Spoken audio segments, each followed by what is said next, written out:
여행의 계절, 어디론가 무작정 떠나고 싶다고요? 하지만 여행의 의미가 무엇인지는 모르겠다고요. 일상의 철학자로 불리는 작가 알랭드 보통. 여행에 대한 그의 사색과 성찰을 여행의 기술 이 한 권의 책에 담았습니다.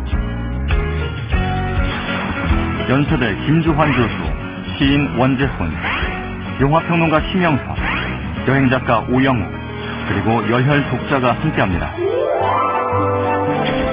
소나무로 유명한 세계적인 사진작가 배병우. 사진과 함께한 그의 40년 인생을 한 권의 책에 담았습니다. 우직하게 한 길을 걸어온 배병우의 빛으로 그린 그림과 알랭드 보통의 여행의 기술을 만나봅니다.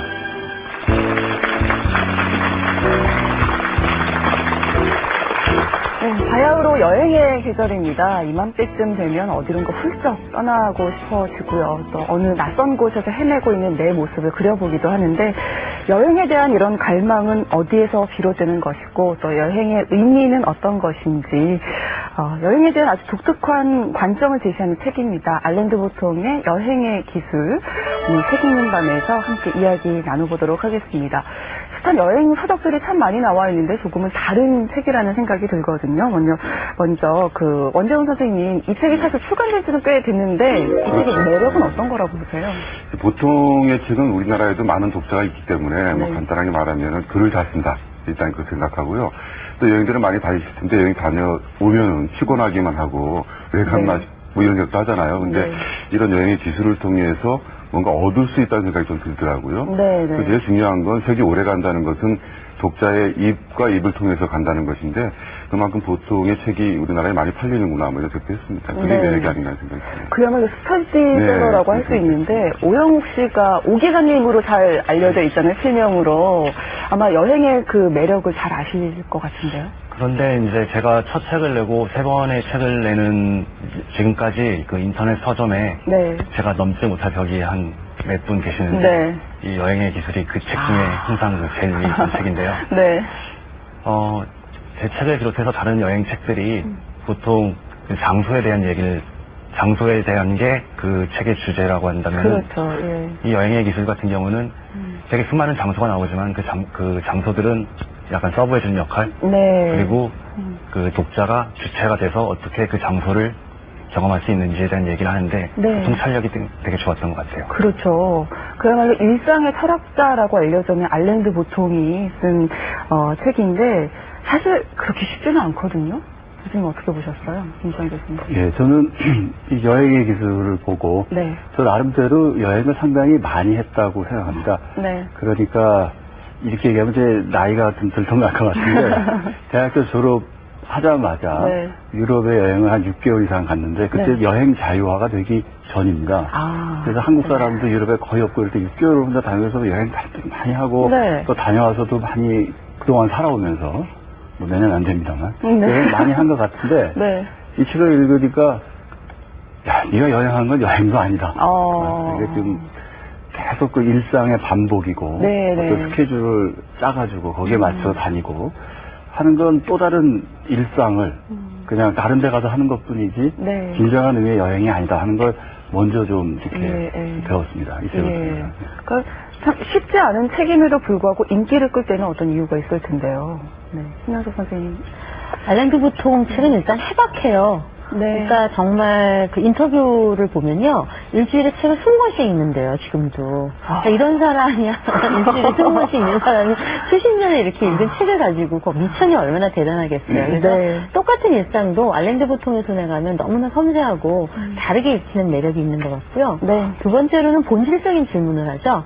여행의 기술도 사실은 여행의 길라잡이라든가 안내잡이라기보다는 인간은 왜 여행을 해야만 하는가에 관한 어떤 통찰력 있는 질문들을 던지고 우리가 여행에서 문득문득 스쳤던 어떤 단상 같은 거 굉장히 압도적인 자연을 봤을 때 어떤 숭고함 이런 것들도 세밀하게 인문학적으로 풀어서 설명을 하고 있거든요. 그런 점에서 보면 알랭드 보통은 아주 섬세하고 부드러운 여러 예민한 촉수를 가진 인문학적인 촉수를 갖고 일상의 어떤 새로운 공기를 불어넣는 그런 일상의 철학가라고 볼 수가 있겠죠. 네, 정말 말씀해주신 대로 철학이나 문학, 예술 이렇게 다방면을 넘나드는 폭넓은 글쓰기, 또 현대인의 마음 혹은 나의 마음을 꿰뚫어 보는 듯한 그런 감각과 통찰력을 가진 작가 알랭드 보통이 쓴 책인데요. 이 작가는 어떤 작가인지 또 여행의 기술 어떤 내용을 담고 있는 책인지 잠시 보여드리겠습니다.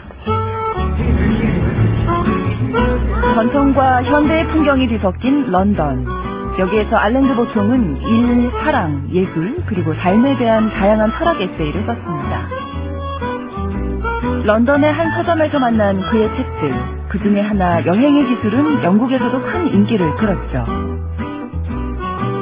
알랭드 보통, 그에게 철학이란 어떤 걸까요?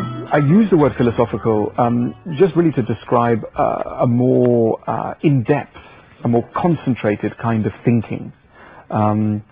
So, because many people say, what is philosophy? Philosophy is just a way of thinking more logically and in a kind of deeper way about anything really. So you can write a philosophy of love. Why not? You can write a philosophy of cooking or of the weather or any subject really that you like. 인간은 왜 여행을 하는가? 여행의 기술은 그 질문에 답을 찾아가는 독특한 여행 에세이입니다.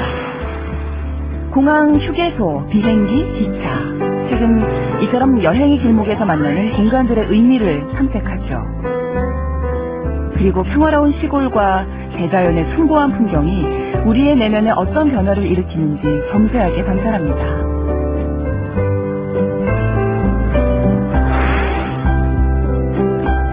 우리는 바다를 놓고 산을 깎은 신들의 장난감이다. 너보다 큰 것, 내가 이해하지 못하는 것을 받아들여라. 세상이 너한테는 비논리적으로 보일지 모르지만 그렇다고 해서 세상이 그 자체로 비논리적인 것은 아니다. 특정한 장소에서 그린 그림은 우리를 여행으로 이끌기도 하죠. 고프가 프로방스에 머물며 그린 그림, 미술이 어떻게 사람들의 여행을 자극하는지 설명했습니다. 그리고 귀환, 여행이 아닌 일상에서 권태를 이기는 방법도 알려주는 책, 여행의 기술입니다.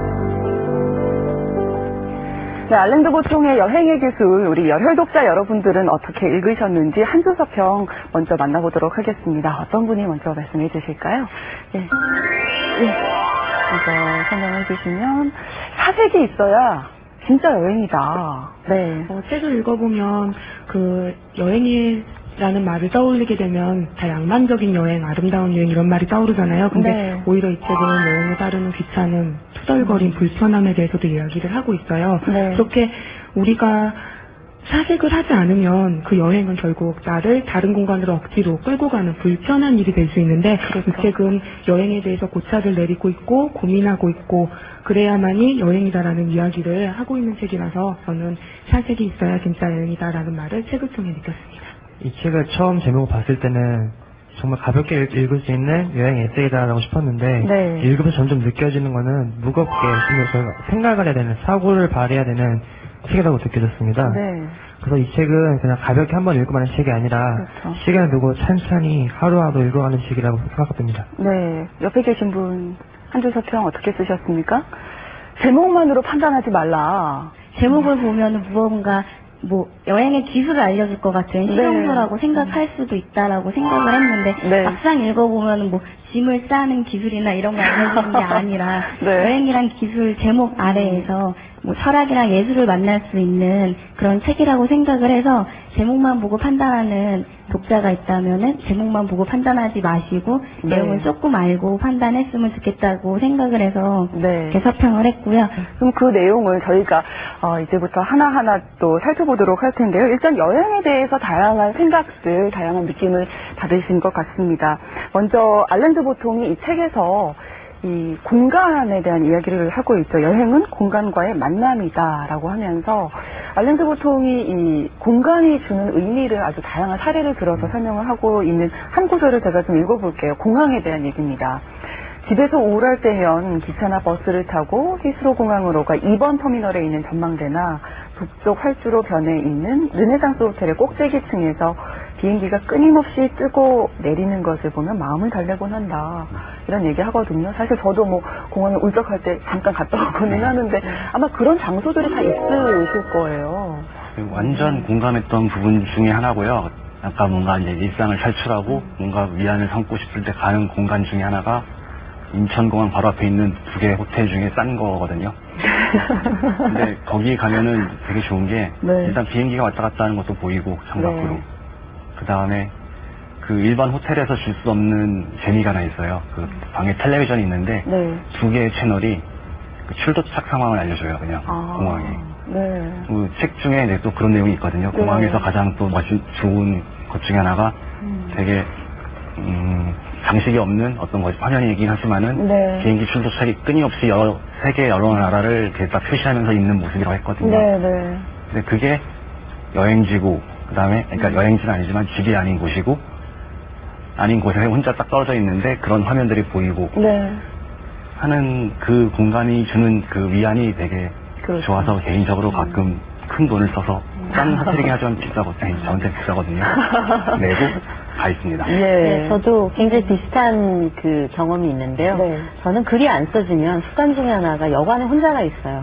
거의 하루 종일 가 있어요. 근데 좀 민망하긴 해요, 들어갈 때. 왜냐면 러브 모텔인데, 저 혼자 랩탑 들고 들어가 있거든요. 다른 분들이 어떻게 생각하실까. 근데 이상하게 거기 있으면 혼자는 글이 잘 써졌어요. 근데 저는 내가 왜 그럴까라는 생각을 가끔 했었는데, 아일랜드 보통 이 여행의 기술을 읽으니까 이해를 하겠더라고요. 그러니까 많은 사람들이 모두가 나그네잖아요, 그런 장소에서는. 그러니까 다른 데서는 나만 나그네인 것 같은 느낌이 있거든요, 보통 여행지에서. 근데 공항이나 여관은 다 뜨내기들이라는 느낌이 있고, 거기서 소외감 대신 고립감을 느끼는 것 같아요.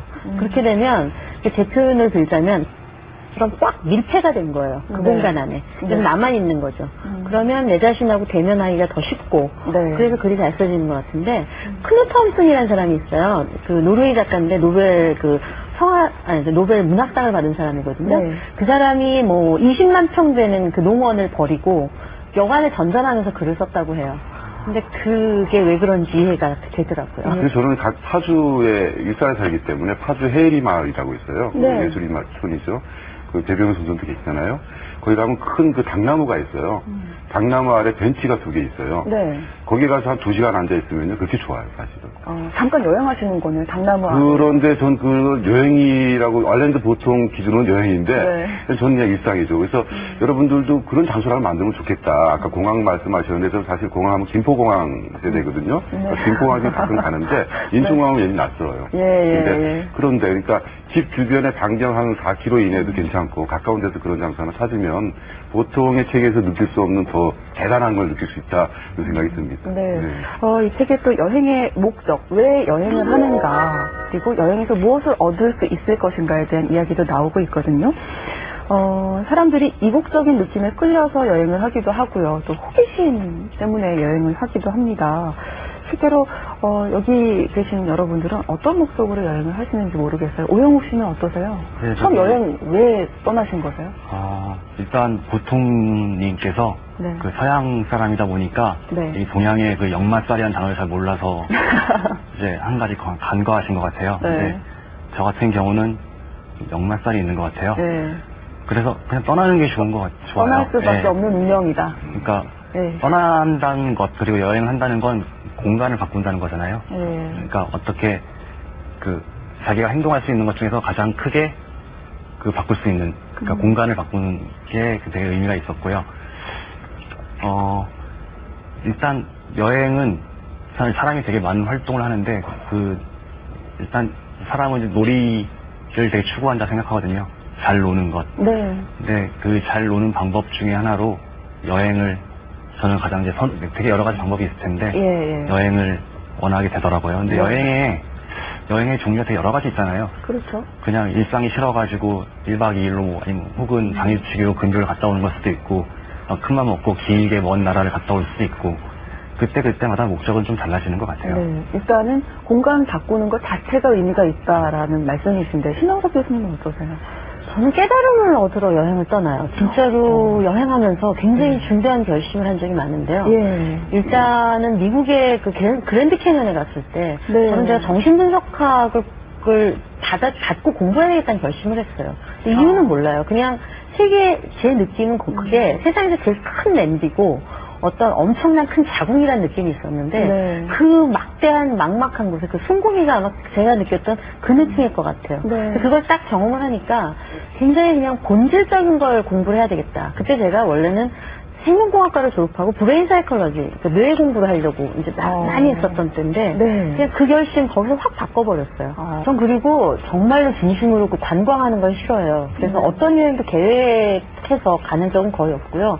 저는 그 관광버스는 여행자의 관이라고 생각해요. 관광버스는. 그건 정말 개인적으로 추천하지 않고 싶어요. 그래서 관광이라고 하잖아요. 이 책에서는 이제 이국적인 것에 끌려서 간다. 또 강한 호기심에 이끌려서 간다. 이런 두 가지 이야기를 하고 있거든요. 김주환 교수님 저는 어떠세요? 만으로 22살, 23살 될 때 그야말로 한 도시로 따지면 100여 개 도시를 혼자서 다녔습니다. 거의 무전여행에 가까운 정도로 돈 거의 안 쓰고 그러고 다녔는데 그때 혼자 다니면서 한국 사람도 거의 없는 그런 유럽의 도시를 다니고 그때는 동유럽이 무너지기 전이에요. 그래서 그 UAE 패스로 갈 수 있는 게 이제 서유럽밖에 없었는데 그걸 이제 다 다니고 그러면서 정말 아무런 계획도 없었고요. 그냥 기차를 타고 가다가 어디서 내릴지는 나도 몰라요. 가다가 이 도시 예쁘네 그러면 내려요. 그러면서 무슨 생각을 했냐면 내가 혹시 여기서 사고로 갑자기 죽는다든가 그러면 우리 가족이 알기까지는 상당히 오래 걸리겠구나. 그 순간 뭘 느끼냐면 무한한 이 존재의 가벼움 또는 인생의 덧없음 그런 걸 느끼고 그 여행기에다 쓰기는 내 인생의 무게는 내가 짊어진 배낭 하나 이거 다다. 그리고 이제 자유롭게 다녔어요. 그러면서 그러고 다니고 나니까 그 다음부터는요 한 가지 문제가 다른 모든 그 여행은 이제 시시해지는 거예요. 가봐야 별거 아닌 것 같고 뻔하다 이렇게 생각이 들어요. 그거 이상의 느낌이에요. 그러니까 어디 공간 좀 이동을 해봐야 큰 마음의 감흥도 좀 안 생기는 것 같고 그리고 또 한 가지는 참 그때 유럽을 처음 다닐 때 저는 어려서부터 여러분들 다 그거 배웠을 거예요. 삼천리 금수강산, 화려강산. 저는 진짜 우리나라 강산이 제일 화려한 줄 알았어요. 근데 유럽 기차 타고 가보면 그 아름다운 풍광에 속았다. 금수강산이 여기저기 많아서 여기 무지하게 많구나. 그래서 그 공기도 깨끗하고 그래서 거기서 상당한 이런 것도 느꼈고. 지금 세 분 말씀 들었지만 인생의 어떤 큰 통찰력, 또 깨달음을 의도하지 않았던 다 느끼게 되시는 건데 원정훈 선생님은 어떤 것 때문에 여행을 간다고 보세요? 목적에 대한 이야기. 그 여행 목적을 뚜렷이 갖고 간 적은 별로 없고요. 대부분 일 때문에 가고 그랬는데 가서 뭔가 목적이 생기더라고요. 내가 여기 왔구나 생각을 하게 되는데 제 목적을 갖고 간 것은 한 10년 전에 딱 한 번 있었어요. 제가 40살이 될 때 인생을 좀 잘 살아가야 되겠다는 생각이 들더라고요. 그래서 그때 그 기차를 타고 한없이 내려간 적이 있었는데 고등학교 때 그냥 무전으로 기차를 타고 가면서 고등학교 졸업하면서 말이죠. 선배님이 주는 담배를 피면서 이렇게 바깥을 바라보면서 생각했던 것들 또 뭐 지금 유명해진 어떤 작가들하고 같이 어울려서 여행했던 것들을 생각하면서 그 부산으로 가는 동안에 제가 인생의 결정을 내리고 회사에 사표를 내버렸죠. 그러니까 그건 굉장히 중요한 어떤 그 여행이었고요. 그런 여행은 좀처럼 돌아오지 않고 대부분은 이제 아까 심 선생이나 그런 어떤 책을 쓰기 위해서 이제 뭐 가거나 그러는데 그런 특별한 공간은 저한테 사실 별로 없고요. 제가 가는 공간은 다 좋더라고요. 예를 들어서 뭐 하얼빈에 가면은 하얼빈이 그렇게 좋고 안중근 의사 때문에 또 일 때문에 갔는데 안중근 의사가 수감된 감옥 안에서 이렇게 있으면은 여러 가지 생각이 나잖아요. 그리고 또 뭐 남아공 가서 만델라 보면 그렇고. 주로 감옥을 많이 가고 말이죠. 그렇더라고요. 이 책으로 다시 좀 돌아와 보면 이국적인 것에 끌려서 여행을 떠났던 플로베르가 나오고요. 또 호기심을 충족하기 위해서 여행을 갔던 훔볼트가 나오는데 이 훔볼트 쪽이 좀 더 얻는 게 많았다. 그리고 실망도 덜 했다. 이런 얘기하고 있죠. 이국적인 건 참 덧없다는 생각을 많이 해요. 그러니까 개인적으로 영국인들이 그 이탈리아에 대한 판타지가 굉장히 크거든요. 근데 영화를 보면 그러니까는 아주 그 우울한 또 관습에 사로잡힌 영국인들이 이탈리아에 가서 진정한 사랑을 발견하고 자유와 낭만을 발견하는 테마의 영화들이 많아요. 뭐 예를 들면 뭐 전망 좋은 방이라든가 네. 4월 이야기라든가 뭐 꼭 이탈리아는 아니더라도 인도로 가는 길이라든가 다 비슷한 테마를 갖고 있거든요. 근데 굉장히 덧없는 거죠. 왜냐하면 그곳에 가서 항상 깨닫는 것, 그곳 사람들한테는 여기가 삶의 터전이에요. 그렇죠. 우리한테 이국적이라고 생각하는 세상의 모든 장소가 그렇더라고요. 그런 걸 보면 그것은 단지 이국적이라는 건 내가 갖고 있는 어떤 결핍이나 판타지를 던질 뿐이에요. 그곳이 낯선 곳이기 때문에 낯선 사람이기 때문에 던지는 것이지 그 장소에서 사실은 조금만 오래 있어 보면 한 몇 달이든 한 1년만이라도 있어 보면 사계절을 지내보면 곧 그곳이 삶의 터전이고 배워야 할 게 커다란 어떤 큰 어떤 세상의 책이라는 걸 깨닫게 되는 것 같아요. 네. humboldt가 그러지 않았을까 싶어요. 네. 김주환 교수님도 아까 그 여행을 하셨을 때 이게 더 이상의 여행의 의미가 없다 내지는 별거 아니구나라는 생각도 바로 그런 점 때문이 아니셨을까 싶어요. 그러니까 그 여행할 때는 너무 좋았고요. 별거 아니다가 아니고 그 다음에 그 이후에 어디 가보면 별거 아니다라기보다는 어떤 그런 새로운 감흥 이런 거를 좀 덜 느끼게 되신 거고. 거죠. 아까 플로베르 말씀하셨는데 플로베르가 저는 사실은 그 여행에도 본질적인 거를 수행하는 사람이라고 생각해요. 파리에서 살면서 이집트를 동경하고 거기를 가보고 가서 또 여긴 또 왜 이렇게 또 지겹냐, 지루하냐, 실망하고 그거 실망하러 가는 거죠. 그 실망이 사실은 깨달음의 다른 이름이라고 생각을 하고요. 하지만 humboldt는 그 여행이 아니라 일이죠. 가서 측량하고 뭐 해서 어떤 사명감 갖고 내가 처음 여기 와서 답해서 이 정보를 유럽에 있는 사람한테 알려줘야 되겠다. 어떤 그 사명감을 갖고 하기 때문에 그래서 그냥 그 어떤 학자적인 입장에서 여행을 한 게 아닌가. 좀 다른 종류의 여행이에요. 그 역설적이지만 어떤 장소를 자주 가는 건 그렇게 추천하질 않아요. 다시 일상이 되는 건가요? 왜냐면 저는 이제 영화제 출장을 많이 가잖아요. 근데 이상하게 영화제가 유럽에서 많이 열리기 때문에 파리를 한 13번 정도 간 거예요. 근데 선생님들은 뭐 좋으시겠다 하지만 나중에 그 파리가 그 첫 번째 파리가 아닌 거예요. 완전히. 정말 파리 날리는 파리가 진짜 생겼어요. 그래서 자기가 좋아하는 곳은 오래 머물러야지 자주 가는 건 정말 판타지를 정말 깨는 지름길인 것 같다는 생각이 들어요. 그런데 이제 그렇죠. 그러니까 근데 시인들이 여행하는 거, 보들레르나 플로베르나 예술가들이 여행하는 거하고 humboldt 같은 학자들이 여행하는 게 많이 다르구나 이런 것도 느끼지 않습니까? 무조건 가려고 하잖아요. 보들레르 같은 경우도 그렇고, 플로베르도 그렇고, 뭐 우리 윤정도 그렇고 말이죠. 그런 게 다 다르다는 생각이 들더라고요. 하는 일에 따라서. 개인적으로는 이제 여행의 기술이 궁극적으로 말하려고 하는 게 되게 여러 가지가 있겠지만은 여행에는 필히 기대가 수반되거든요. 그러니까 떨리고 흥분되고. 근데 그 기대가 이제 과해지면은 이제 판타지, 환상이 되는 거잖아요. 그 기대를 잘 하는 법에 대한 얘기를 한다고 좀 생각이 듭니다. 그게 환상이 돼버리면은 환상 깨질 운명을 갖고 있다고 생각되거든요.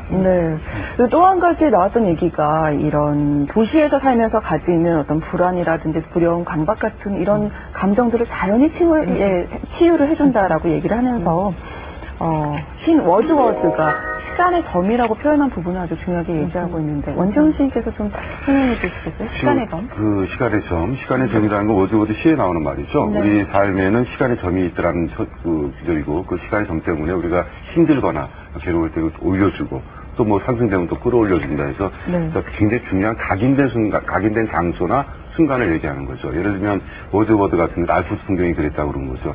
굉장히 좋았던 풍경만 품고 있으면 힘들 때 그 풍경 떠올리면 힘이 솟아난다는 거죠. 누구나 그런 거 있죠. 근데 워즈워드 같은 경우는 평생 자연 속에서만 살았기 때문에 제가 처음에 그 순공리에 대해서 정반대에 있잖아요. 아름답고 풍요롭고 뭐 단정하고 뭐 이런 거 아닙니까? 그래서 그런 어떤 시간의 점을 누구나 가지고 있다고 저는 생각을 해요. 저도 있고 아마 있을 거예요, 누구나. 그죠? 이런 것들이 우리 삶을 어떤 완성시키는 데 중요한 부분이 되는데 그것은 제가 생각해는 워즈워드 생각 같아요. 어떤 한 부분이 과연 그럴까 하는 생각이 드는 거예요. 그것은 어느 정도 괴로울 때는 가능할 텐데 정말 괴로울 때 그럴까? 저는 아니더라고요. 다른 선생님도 어쩐지 모르겠는데 저는 그 생각이 전혀 안 나요. 그래서 워즈워드 같이 자연을 사랑하는 사람은 그게 가능한데 우리 같이 일상적으로 사는 사람들은 다른 시간에 대해 필요하지 않을까 이런 생각 좀 했습니다. 시간의 점을 에브럼 매슬로우 같은 그 심리학자죠. 심리학자 겸 철학자라고 얘기할 수도 있는데 존재 심리학에서 그 사람은 절정의 경험이라고 얘기를 한다. 아주 거의 같은 겁니다. 네. 그러니까 절정의 경험이라는 건 뭐냐면 우리가 굉장히 끔찍하거나 나쁜 일을 겪는 걸 트라우마라고 그러죠. 그래서 각인돼가지고 자꾸 막 꿈에도 나오고. 근데 트라우마에는 그런 나쁜 트라우마뿐만 아니라 좋은 트라우마가 있다는 거예요. 그래서 긍정적 트라우마. 그건 굉장히 사람을 여기서 얘기하듯이 고양시키는 거고 어느 한순간에 모든 그 시간이 정지된 것 같고 나와 내가 경험하는 대상이 일치가 되고 뭐 이런 그 숭고미를 느끼는 순간 바로 워즈워스가 얘기하는 시간의 점 그 순간만 생각하면 근데 그 순간은 참 재미있는 게 그 대상을 전혀 도구로 보는 게 아닙니다. 유용한 목적으로 보는 게 아니에요. 그러니까 저녁 노을이 쫙 지는 아름다운 이런 자연 풍경을 볼 때 야, 저 저녁 노을 사진 찍어서 내가 갖다 팔면 얼마 받을까 이런 거 생각하지 않잖아요. 그냥 심리적인 관점에서 아름답다 이렇게 네. 바라보는 거고 그런 거를 많이 하는 사람이 있고 적게 하는 사람이 있다는 겁니다. 이 매슬로우 얘기. 그리고 그런 걸 많이 하는 사람이 더 강하고 더 행복하고 더 긍정적인 사람이 되고 일상생활 속에서도 그런 걸 더 많이 경험하도록 의도적으로도 노력을 해야 된다 이런 얘기를 하고 있습니다. 그래서 우리가 만약 여행을 해서 추구해야 될 바가 있다면 네. 그런 시간의 점을 더 많이 경험해야 되지 않을까 이렇게 생각을 해요. 저는 작아지는 경험 그것도 굉장히 중요한 것 같아요. 네. 그러니까 사람이 커지는 경험도 되게 중요하지만 인생에서 내가 뭔가를 할 수 있고 중요한 사람이라는 자부심도 중요하지만 근데 본질적으로 왜 사는지를 질문하게 되면 작아지는 경험을 하는 것 같은데 자연이나 어떤 위대한 것 앞에서는 그 질문을 하고 그러면서 내가 정말로 가연성 쓰레기이고 어찌 보면 다른 눈으로 보면 또 여기 나온 것처럼 우주에서 제일 늦게 태어난 먼지일 수 있거든요. 근데 그런 경험을 일상에선 되게 하기가 어려워요. 그리고 일상에선 자꾸만 커지는 경험을 원하고요, 사람들이. 그런데 오히려 그 여행을 통해서 낯선 곳에 가서 압도적인 것을 봤을 때 시나이산에서 봤을 때 느낌이 그런 것 같아요. 그래서 그런 걸 봤을 때 뭐 제 개인적으로는 그 모압이라든가 아니면 뭐 제주도나 이런 원문이 한강이라도 좋으니까 엄청난 것들을 봤을 때 느껴지는 그 겸손함 같은 거 그런 것들이 상당히 치유되는 것 같다는 생각이 들어요. 그렇죠. 그 작아지는 경험을 여기서 이제 숭고음이라고 얘기해서 저도 지금 하나 떠올랐는데요. 또 있으세요? 네, 희망봉에서 베트남하고 인도 저도 꽤 다녔네요. 네, 많이 다니셨다니까요. 부딪히는데 마침 일몰이었어요. 뭐가 끝나고 그때 그런 기분 들었던 생각이 언뜻 납니다. 희망봉에서 대서양과 인도에서 만나잖아요. 그 바람 많이 불고 꼭대기에서 이렇게 하는데 일몰이 굉장히 장엄한 풍경이었어요. 정말 한없이 작아지거든요. 그러니까 정말 자연이 주는 치유라든지 숭고미 같은 것들은 지금 말씀하신 대로 뭐라고 말로 표현을 할 수 없는 어떤 그 정치가 아닐까 싶습니다. 그러면서 이 책의 4번째 장, 여행을 즐길 수 있는 방법을 이야기하면서 구체적으로 미술의 역할을 특히 강조를 하거든요. 여행에서 중요한 것은 제대로 보는 것이라고 하면서 직접 어떤 스케치나 데생을 하는 거 아주 중요하다 이렇게 또 얘기를 하고 있죠. 저의 여행의 목적은 개인적인 거지만은 경제 건축을 하기 때문에 건축 설계를 하기 때문에 그 잡사의 성격도 분명히 갖고 있거든요. 그래서 좋은 영화의 장소를 가시는 것만큼이나 저는 이제 좋은 건축물을 보면서 옛날에 이 선생님은 이렇게 지었구나 그런 것과 정말 내 것이 되던가요? 그렇게 여행할 때? 그 내 것을 만드는 방법 중에 하나로 이제 제가 택한 게 스케치였어요. 그러니까 정말 좋은 공간, 좋은 건물을 봤을 때 그 자리에서 다른 사람들은 이제 자기 갈 길 가라. 나는 앉아서 몇 시간이고 그림을 그리겠다. 했던 게 이제 그 여행 스케치의 시작이었고, 하다 보니까 이게 맨 처음 관찰의 대상이었다가 점차 이제 여행의 방법이 되더라고요. 그 그림을 그리면서 혹은 이제 그 자리에 앉아서 글을 쓰면서 그 순간이 되게 시간의 길이로서 이제 내 것이 되는 경험을 할 수가 있었어요. 그래서 러스킨이 아름다움을 소유하는 방법을 얘기하죠. 러스킨이 그림을 그리든 아까처럼 데생을 하든 뭐 글을 쓰든 그렇게 해서 하라는 거죠. 뭐 유치하게 양탄자 같은 거나 뭐 사실 이런 거 사오지 말고 그러는 건데 사실 뭐 그런 거 사도 된다고 생각을 해요. 근데 저는 이렇게 생각을 합니다. 아름다움을 소유한다는 생각을 좀 버리고 아름다움을 좀 봤으면 좋겠다. 이게 좋다는 거죠. 어디 가서 이걸 꼭 데생을 하면 굉장히 좋겠죠. 러스킨 굉장히 훌륭한 분이잖아요. 그 모든 걸 다 그려서 자기 것을 만들라는 건데, 그 굉장히 좋은 교육 방법이긴 한데, 그런 거 없이 저 같은 경우는 역시 글을 쓰니까 네. 간단한 메모는 굉장히 중요하지 않을까. 네. 그러니까 보통 책을 읽고 보통으로 읽어야죠, 이걸. 이대로 해야 되겠다고 굉장히 피곤합니다. 아까 신 선생님이 말씀하셨지만 일주일에 책 20권 읽는 사람하고 저희들 한 두 번 읽는 사람하고 있어요. 예.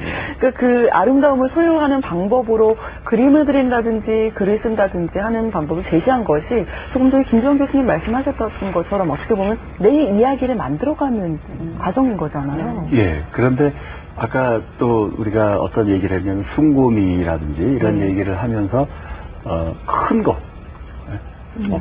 거대한 폭포, 거대한 산, 거대한 사막 이런 데 가서 이제 작아지는 느낌. 저는 작아지는 느낌이 굉장히 중요하다고 생각합니다. 사람이 좀 이게 겸허해져야 자유로워질 수 있지 않습니까? 그런데 그 작아지는 느낌을 그렇게 큰 데서만 볼 수 있는 건 아니고 큰 걸 통해서 또 쉽게는 볼 수 있습니다. 큰 데서만 보려면 거기 가려면 비용도 많이 들고 그러니까 저는 그 말을 되게 좋아합니다. 신은 미세한 것, 세세한 것에 숨어 있다.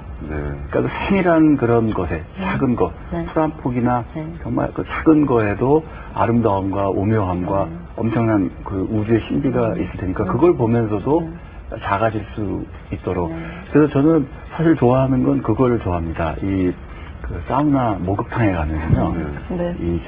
그 거품 올라오잖아요. 가운데서 부글부글. 가운데서 부글부글 거품 올라오면 그 거품 하나하나가, 물방울 하나하나가 하나도 같은 게 없습니다. 수없이 많이 올라오지만 그 하나하나가 마치 삶 같고 인생 같아요. 인생이 얼마나 더덥구나. 거기도 오묘하게 느끼는 거죠. 거기서 어디 멀리 그 사막 보러 갈 필요 없이 편하게 앉아서 그것도 그러니까 그런 어떤 그 마음가짐이라든가 어떤 그런 사물을 새롭게 보는 시각 그런 게 또 필요하지 않을까요? 방금 그 얘기를 하려고 했었어요. 이 알랭드 보통 여행의 기술 얘기하면서 여행 어디론가 막 떠나고 싶은데 사실 우리가 하루하루 살다 보면 바빠서 쉽게 떠날 수 없거든요. 그래서 알랭드 보통이 그렇게 얘기를 하고 있죠. 일상의 권태에서 벗어나야 한다. 지금 사우나 물방울 얘기하셨지만 김주원 교수님이 다 그렇게 느끼시는 게 아닌가 이런 생각 드는데 신영 교수님 어떠세요? 평소에도 그런 거 좀 느꼈으면 좋겠어요. 저는 뭐 일상에서도 색다른 걸 맛볼 수 있다고 생각해요. 예를 들면 저는 의자 사진을 찍는 취미가 있어요. 그러니까 뭐 세계 어딜 가든 의자를 찍고 또 그냥 여기 있을 때도 지금도 그냥 뭐 이런 의자도 다 찍어놔요. 근데 왜 그러는지 잘 모르겠는데 제가 이제 심리학을 전공하는데 의자가 사람 마음이랑 되게 닮아있다는 생각을 많이 해요. 그러니까 비닐자만 찍어요, 그것도. 그래서 늘 그냥 의자 사진을 찍는데 그러니까 똑같은 희망봉에 가서 저는 거기 의자 사진을 찍고 저도 몇 장 찍어 왔어요. 만델라의 감옥에 영감을 받으시잖아요. 그래서 다들 영감을 받는 게 다른 것 같고요. 주변은 우리 김 선생님 말씀대로 세밀한 시선으로 보면서 내 걸로 만드는 어떤 시각을 다시 이렇게 표현한다 그럴까 그게 현재 뭐 글그림이라고 하죠. 글을 쓸 때 글그림을 하는 재주도 뭐 별로 없는 것 같고 또 스케치 재주도 없는 것 같고 그래서 그냥 사진을 찍어 오거든요. 근데 그것도 나중에 뒤돌아보면 나한테 굉장히 멋진 어떤 여행의 추억으로 남는 것 같아요. 요 고통이 참 얄미워요. 어떤 문장을 써놨냐면요. 인간의 불행의 유일한 원인은 자기 방에 고요히 머무는 방법을 모른다는 것이다. 이 파스칼 말이거든요. 실컷 여행 얘기들을 다 해놓고서는 이 맨 마지막에 말이죠. 결국 자기 방도 여행지가 될 수 있다 그러면서 또 이렇게 얘기하잖아요. 또 유식학적하면서. 근데 저는 요즘에 제 방을 굉장히 잘 꾸미려고 노력을 합니다. 거기 나무도 많이 갖다 놓고 오늘은 큰맘 먹고 비싼 나무를 하나 샀어요. 그래서 행복나무라는 나무가 있더라고요.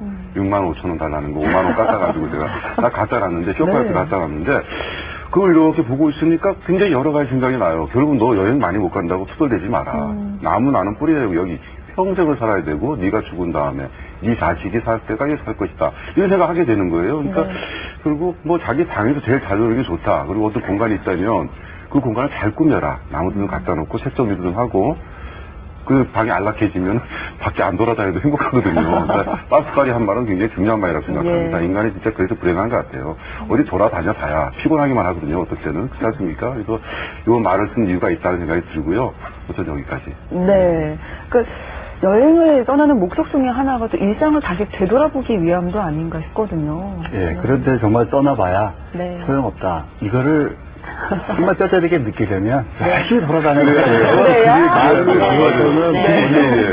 근데 이 방송을 보고 있는 분들께 좀 이렇게 좀 마음속에 속이 좀 걸리는 게 이제 곧 휴가철이 되지 않습니까? 그렇죠. 그러면 많은 분들이 의무감으로 막중한 의무감으로 야, 올여름에 어딘가 가야 되는데 가족들과 함께 그것도 가야 되는데 그거는 이 일도 그런 일이 없는 거예요. 뭐 여기서 말하는 여행 기술과 아무 상관없는 거예요. 그러니까 휴가 뭐 이런 거 관광이라고요.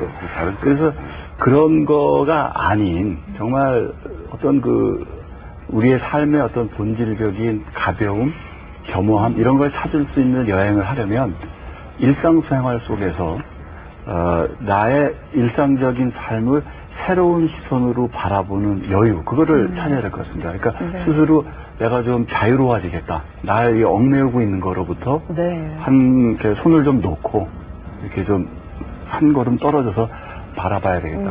그 순간 여행을 떠나는 거죠. 그 파스칼이 얘기하는 방안에서 그 자리에서는 떠나는 거죠. 돈도 안 들어요. 그죠? 비용도 안 들고 시간도 얼마 안 들고. 어찌 보면 매일의 삶이 여행이 될 수 있다고 얘기하는 것 같은데요. 낯선 곳에서 머무르면서 알맞은 적당한 속도로 보고 사색하고 보고 느끼고 기록하고 또 일상을 새롭게 발견하는 것이 여행이라면은 한 권의 책을 읽고 세상을 새롭게 바라보는 것도 또 여행이 아닐까 생각해봅니다. 이 책의 권위에 따라서 올여름에 정말 노트와 연필을 가지고 한번 여행 떠나보시는 거 어떨까요? 오늘 책과 함께 좋은 말씀 나눠주신 여러 독자 여러분들 그리고 패널 여러분들 감사드립니다. 고맙습니다. 감사합니다.